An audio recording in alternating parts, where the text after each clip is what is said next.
Ajakan beribadah pada ibadah hari Minggu Persekutuan Teruna hari ini terambil dari Mazmur 84 ayatnya yang keempat hingga yang kelima. Berbahagialah orang-orang yang diam di rumahmu, yang terus-menerus memuji-muji Engkau. Berbahagialah manusia yang kekuatannya di dalam Engkau, yang berhasrat mengadakan ziarah.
Mari adik-adik kita bersatu dalam doa.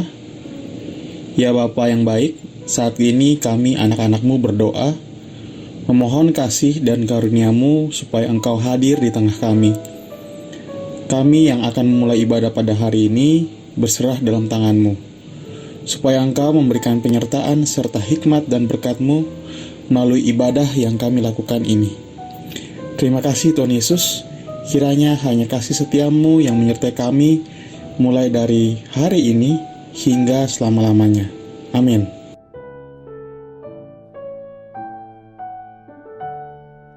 Pembacaan Mazmur pada hari ini terambil dari Mazmur 47 ayat 1 hingga ke 10. Allah, Raja seluruh bumi. Untuk pemimpin biduan dari Bani Korah, Mazmur. Hai segala bangsa, bertepuk tanganlah. Eluk-elukanlah Allah dengan sorak-sorai. Sebab Tuhan yang Maha Tinggi adalah dahsyat, Raja yang besar atas seluruh bumi. Ia menaklukkan bangsa-bangsa ke bawah kuasa kita, suku-suku bangsa ke bawah kaki kita.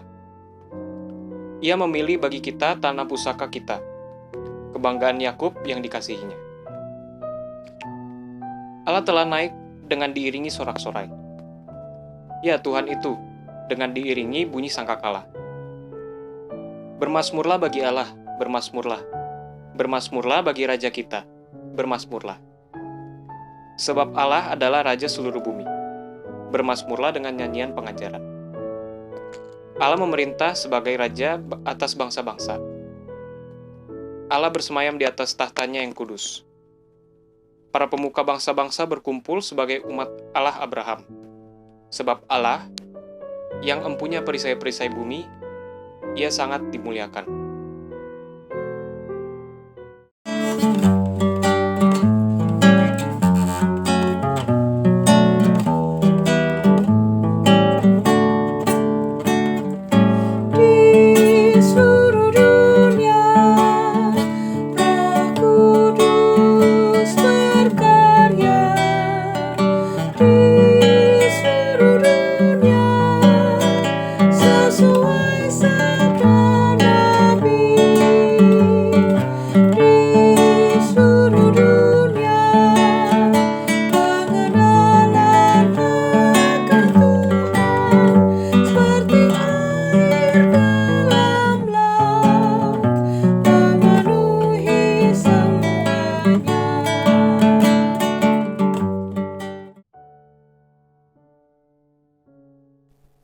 Sebelum mendengarkan firman Tuhan, mari kita berdoa.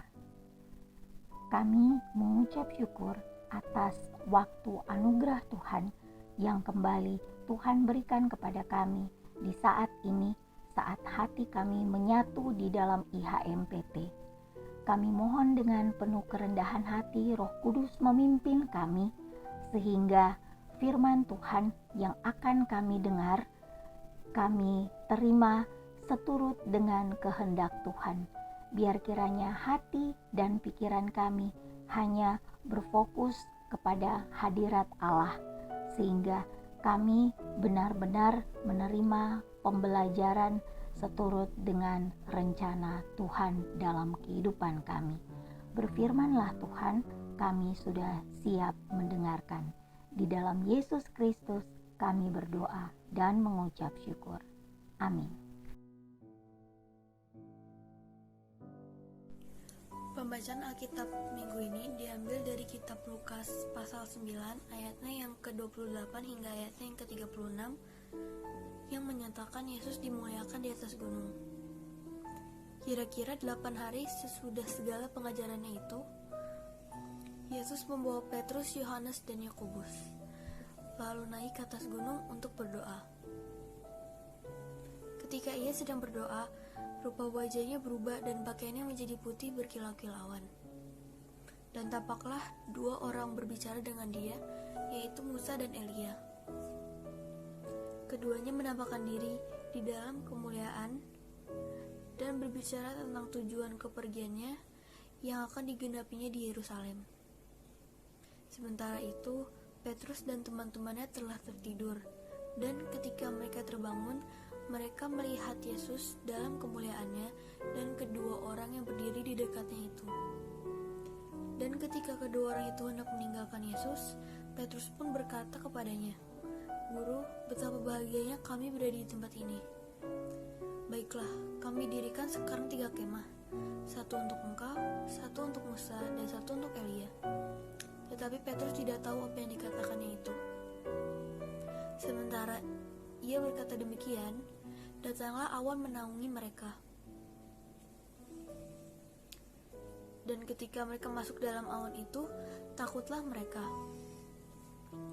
Maka terdengarlah suara dari dalam awan itu yang berkata, "Inilah anakku yang kupilih, dengarkanlah dia." Ketika suara itu terdengar, nampaklah Yesus tinggal seorang diri, dan murid-murid itu merahasiakannya. Dan pada masa itu mereka tidak menceritakan kepada siapapun yang telah mereka lihat itu. Selamat pagi, Shalom untuk kita sekalian. Sangat senang karena kita bisa ketemu lagi dalam waktu yang dianugerahkan Tuhan. Kita dari berbagai tempat bisa menyatukan hati di channel ini untuk sama-sama beribadah memuji Tuhan melalui IHMPT. Dan sekarang adalah waktunya kita membaca dan merenungkan firman Tuhan. Pembacaan Alkitab tadi sudah dibacakan, terdapat dalam Injil Lukas, Perjanjian Baru Injil Lukas pasal ke-9 ayat 28 sampai 36. Di situ tertulis judulnya Yesus dimuliakan di atas gunung. Perenungan kita untuk hari Minggu ini berjudul mendengarkan Mesias. Nah, apa hubungannya dengan Yesus yang dimuliakan di atas gunung? Kita akan lihat nanti. Sebelumnya, kakak mau menginformasikan sedikit aja karena ini bacaannya dari Injil Lukas. Lukas ini adalah seorang penginjil berkebangsaan Yunani.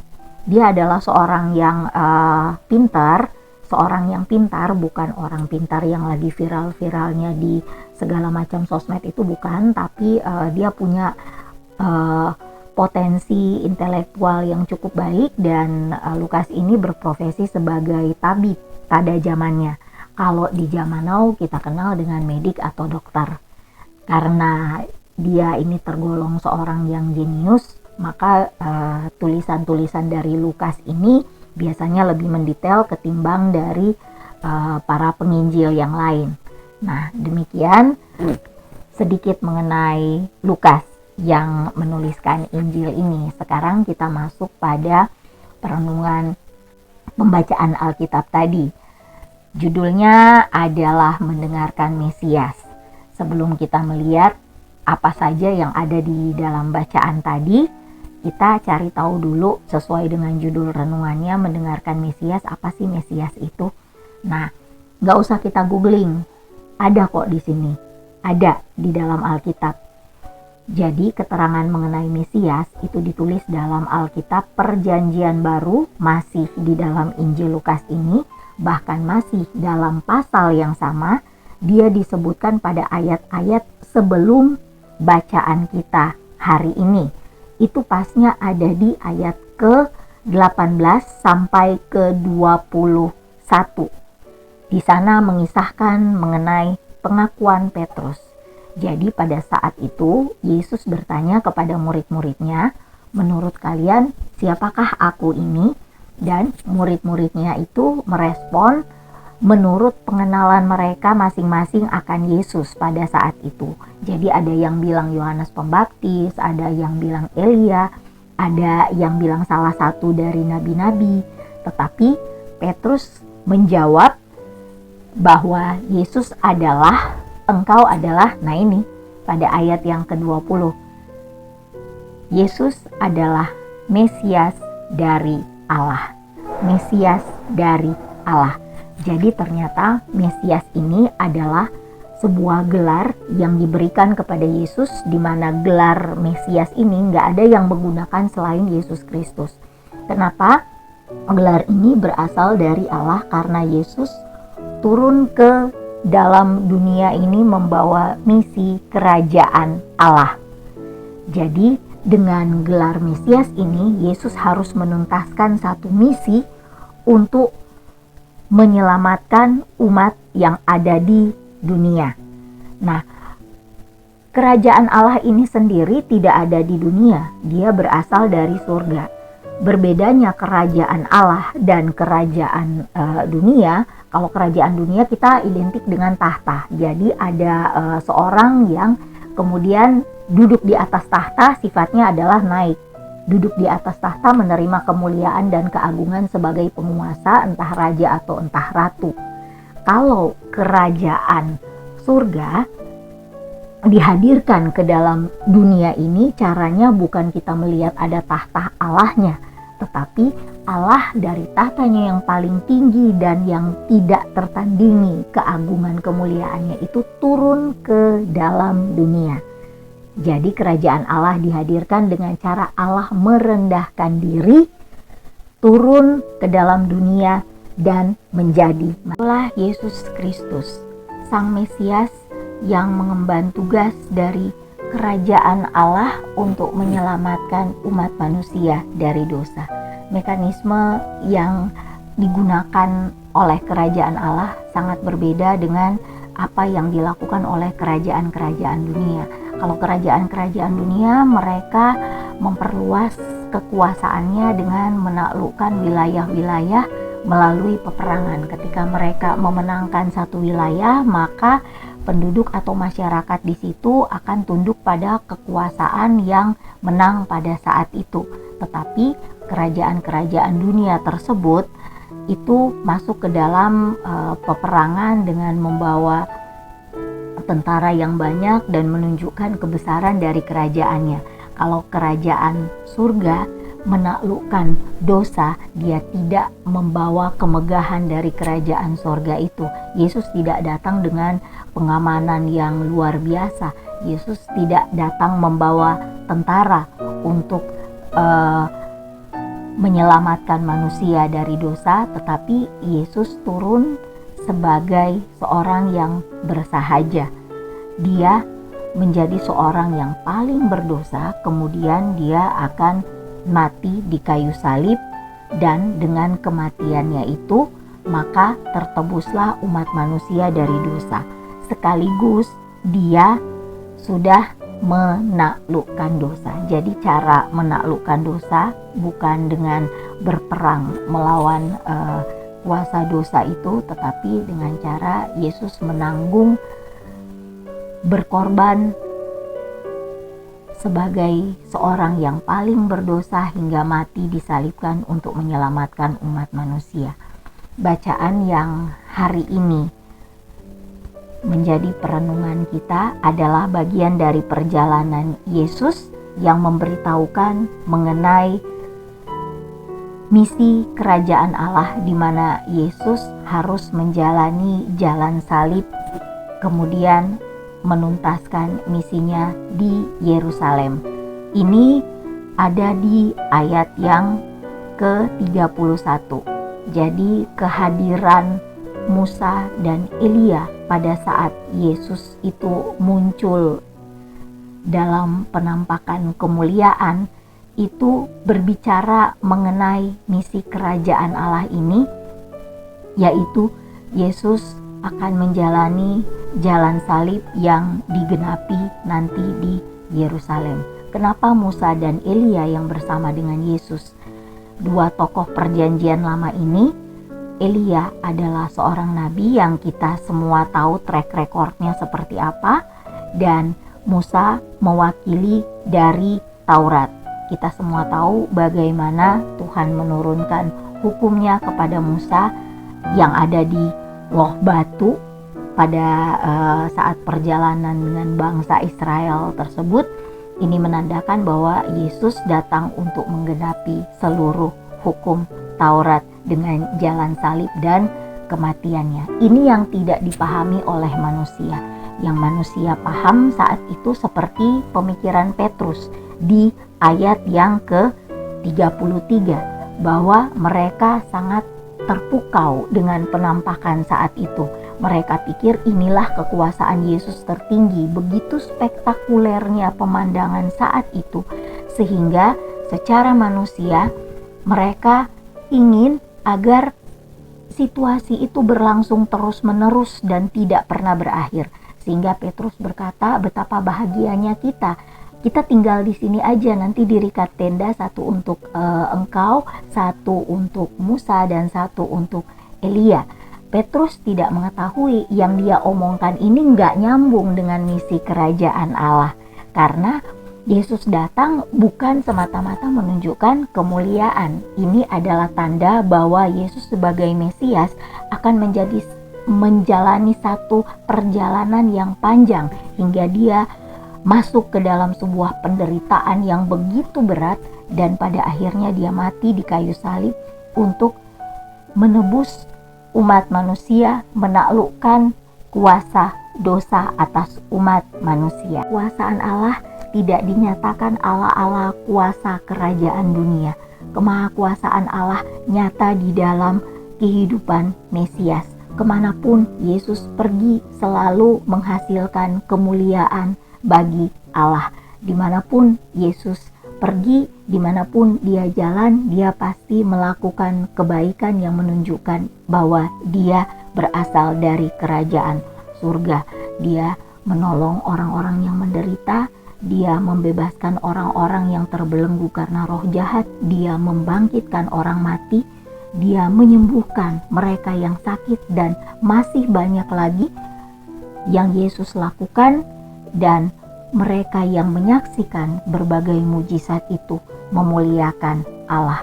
Kemuliaan Allah yang Maha Kuasa tidak terbatas pada apa yang kita saksikan melalui bacaan ini, seperti yang Petrus dan para murid lain menyaksikannya, tetapi kemuliaan yang paling jelas, yang paling nyata adalah melalui peristiwa penyaliban Sang Mesias.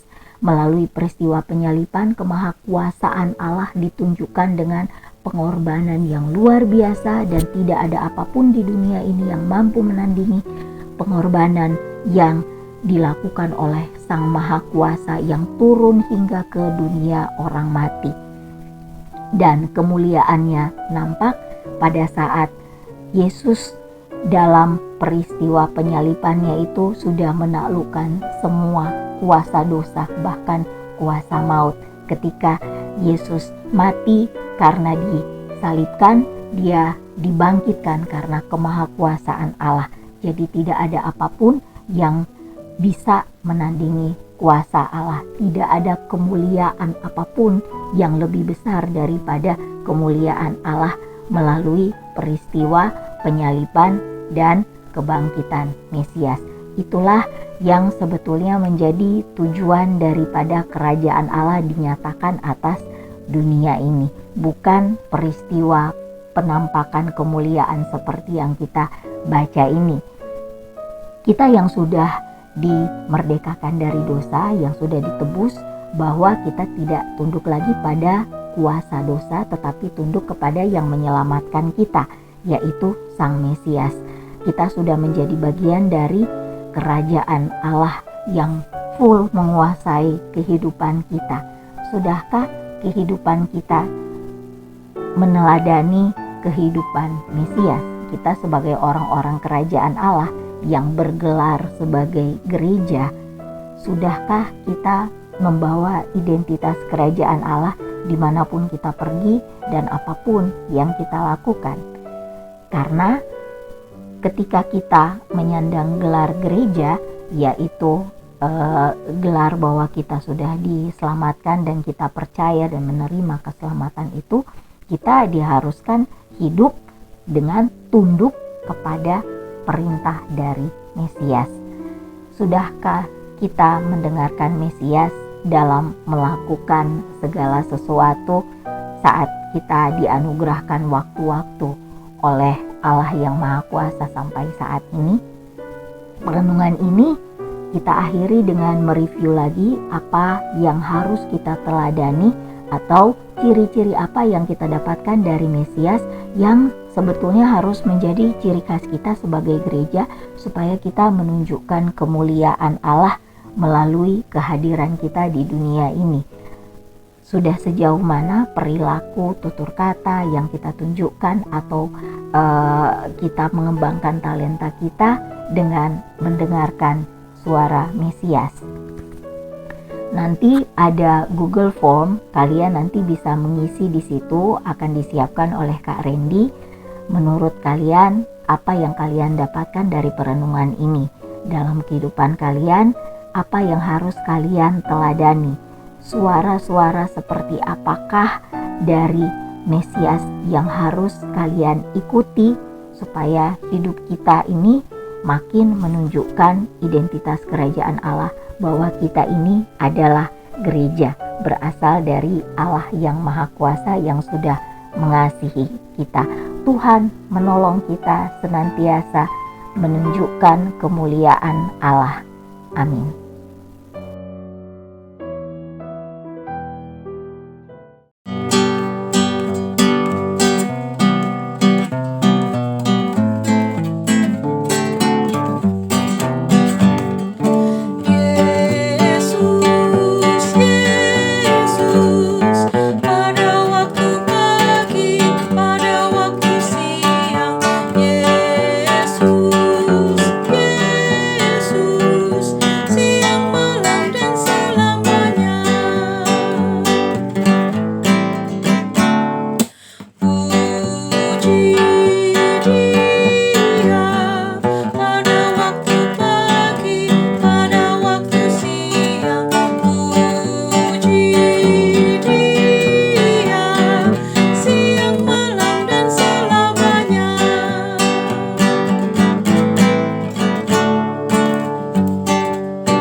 Mari kita berdoa syafaat. Kami menaikkan syukur kepadamu ya Bapa atas anugerah-Mu yang begitu baik bagi kami, memberikan hari Minggu di mana kami boleh tetap bersekutu dan beribadah kepadamu. meskipun kami terpisah dari rumah masing-masing, Engkau selalu berkenan memberikan sarana yang terbaik untuk kami tetap memuji dan membesarkan nama-Mu. Dalam doa ini, kami membawakan permohonan kami untuk bangsa dan negara. Kiranya hikmat-Mu diberikan atas para petinggi negara, atas pemerintah, atas para anggota parlemen, ataupun para pemuka agama. Mereka boleh menjadi teladan bagi rakyat dan bangsa ini dipimpin menuju kesejahteraan dan kemakmuran. Segala usaha menanggulangi pandemi dan berbagai bencana yang melanda Engkau berkati, hingga terlaksana dengan penuh kearifan, dilakukan dengan penuh tanggung jawab, terlebih cinta kasih, agar dapat menolong meringankan beban bangsa ini. Dan jikalau Engkau berkenan, maka Indonesia beroleh jalan keluar dari segala kesulitan saat ini. Mohon berkat atas gereja-gereja-Mu di seluruh dunia, khususnya di Indonesia. Engkau mendengar doa-doa dan seruan kami yang percaya kepadamu. Biar dalam situasi apapun, khususnya masa-masa sulit ini, gereja tetap Engkau teguhkan menjadi pembawa damai, sukacita, penghiburan, serta pertolongan yang memuliakan Kristus yang mengutus kami. Kami mendoakan persekutuan kami, Pelkat Persekutuan Teruna. Tolonglah usaha-usaha kami untuk tetap mempererat persekutuan dan beribadah kepadamu melalui media-media yang Engkau bukakan bagi kami. Lengkapilah pelayanan yang kami lakukan dengan segala keterbatasan, sehingga semakin memberkati dan dapat menjangkau setiap anggota Pelkat Persekutuan Teruna. Program-program kami kiranya berjalan dengan pelayanan yang memuliakan Engkau. Membawakan dalam doa ini kami sekeluarga besar Pelkat PT. Mohon diberkati dalam kehidupan kami, para teruna maupun pelayan. Bagi yang berada dalam gumul sakit, duka cita atau sebuah masalah, kasih Tuhan menghampiri kami, sehingga ada sabar, ada kekuatan iman untuk tetap berpengharapan, bersyukur dan memuji Tuhan. Bagi yang sedang Engkau anugerahkan sebuah keberhasilan, kelepasan dari masalah ataupun pertambahan usia, sukacita kami sungguh terlengkapi dengan penyertaan dan berkat-berkat-Mu. Kami bawa doa ini, doa permohonan kami, syukur kami dalam nama Tuhan Yesus Kristus, Allah sempurna yang mengajar kami berdoa. Bapa kami yang ada di surga, dikuduskan kiranya nama-Mu, datanglah kerajaan-Mu, jadilah kehendak-Mu di bumi seperti di surga. Berikan kami pada hari ini makanan kami yang secukupnya, dan ampunilah kesalahan kami, seperti kami sudah tahu mengampuni orang yang bersalah kepada kami. Dan jangan bawa kami ke dalam pencobaan, tetapi lepaskan kami daripada yang jahat. Karena Engkau yang empunya kerajaan, dan kuasa, dan kemuliaan, sampai selama-lamanya. Amin. Semua mari kita memberikan persembahan kita kepada Tuhan sambil mengingat ayatnya yang terambil dari Mazmur 30 ayat 5 yang menyatakan, "Nyanyikanlah mazmur bagi Tuhan, hai orang-orang yang dikasihinya, dan persembahkanlah syukur kepada namanya yang kudus."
persembahan syukur kita kepada Tuhan dalam doa.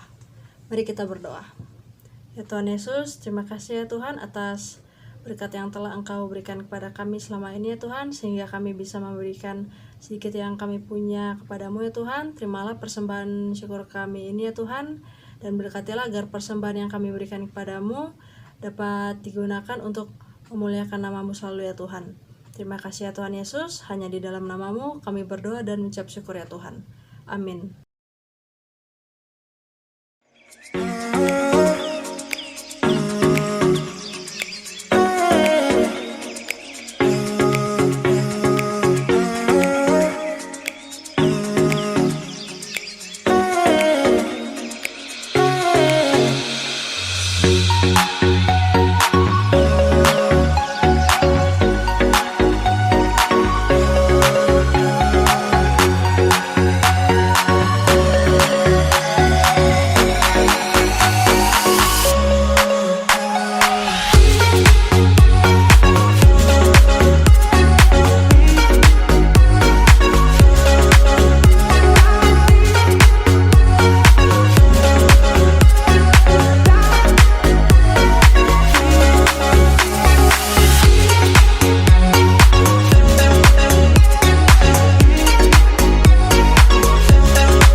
Tuhan Allah yang Maha Kuasa, kami mengucap syukur atas hadirat-Mu yang boleh kami rasakan.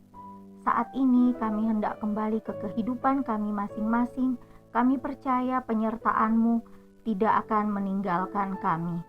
Semoga dalam mengisi waktu-waktu yang Engkau anugerahkan kepada kami selalu rindu untuk mendengarkan suara-Mu.